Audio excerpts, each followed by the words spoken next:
Students, मैं आपका chemistry teacher वजाहत अली। आज हम चैप्टर नंबर 7 के एक्सरसाइज के चंद एक शॉर्ट क्वेश्चन डिस्कस करेंगे। हमारे पास फर्स्ट शॉर्ट क्वेश्चन है, define oxidation in term of electrons, give an example. Page number 115 पे इसका आंसर देखेंगे हम। आंसर नोट करेंगे ज़रा, पेज नंबर 115।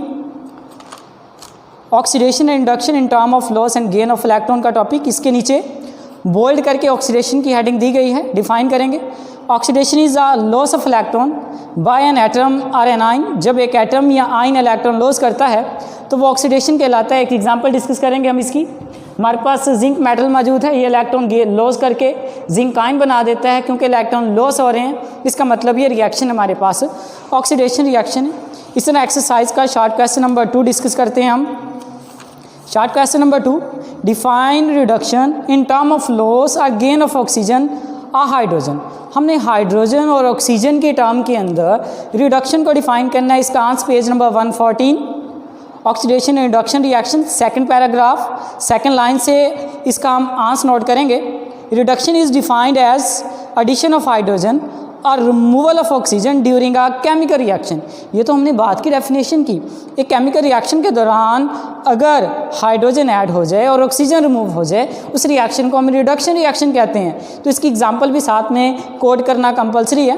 तो पेज नंबर 114 पे लास्ट रिएक्शन लिखा गया है, ZnO + C is equal to यहाँ goes to zinc and carbon dioxide.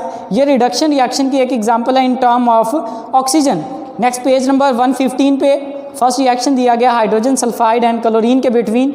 ये साथ में भी आपने कोड करना है क्योंकि उसने इन term of hydrogen and oxygen पूछा है। तो जो हमने प्रीवियस रिएक्शन देखा जिंक ऑक्साइड और कार्बन के बिटवीन, वो इन टर्म ऑफ ऑक्सीजन था। जबकि जो हमारे पास पेज नंबर 115 पे रिएक्शन गिवन है H2S और Cl2 के बिटवीन, ये इन टर्म ऑफ हाइड्रोजन डिस्कस किया गया है। नेक्स्ट हमारे पास एक्सरसाइज का short question number 3, what is the difference between valency and oxidation state. इसका आंसर हमें पेज नंबर 117 पे मौजूद है। Page 117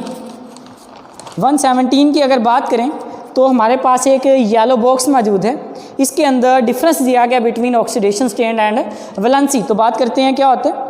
it is important to note that while assigning oxidation number the sign precede the number it is written as +2, whereas the apparent charge on an atom, ion or molecule which is called valency is written as sign followed by the number।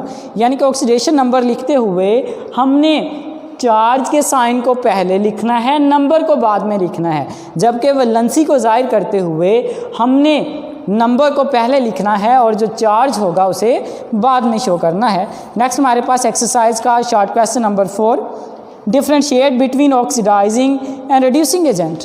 Previous lecture के अंदर हम इसे detail के साथ discuss कर चुके हैं इस शॉर्ट क्वेश्चन को कि हमने ऑक्सीडाइजिंग और रिड्यूसिंग एजेंट के बिटवीन डिफ्रेंशिएट किया था। तो इसका आंसर हमें पेज नंबर 118 पे मिलेगा।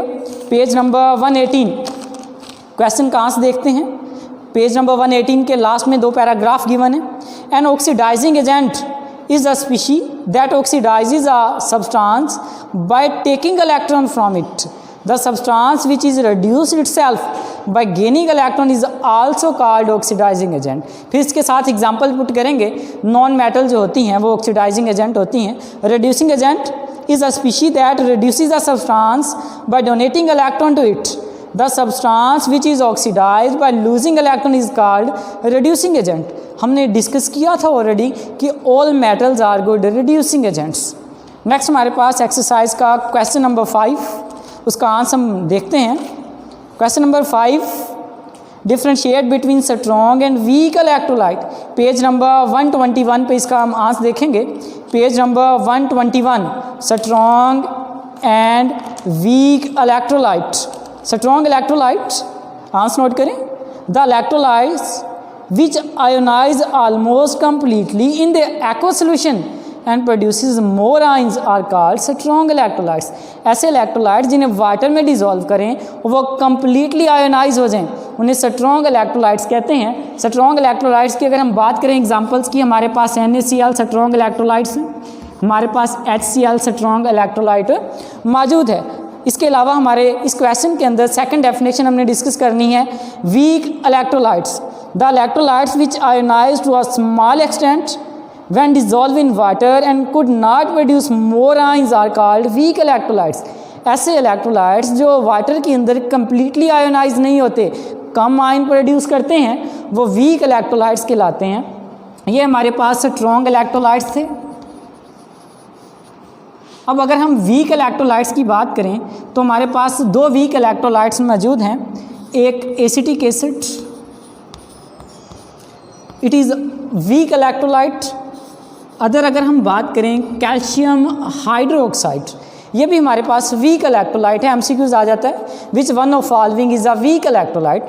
अगर आप वीक इलेक्ट्रोलाइट की बात करें, अगर इन दो में से कोई एग्जांपल दी गई होगी या दो में से कोई ऑप्शन होगा तो वो हमारा वीक इलेक्ट्रोलाइट होगा। एक्सरसाइज का जो आज हमने लास्ट क्वेश्चन डिस्कस करना है, question number 6, how electroplating of tin on steel is carried out.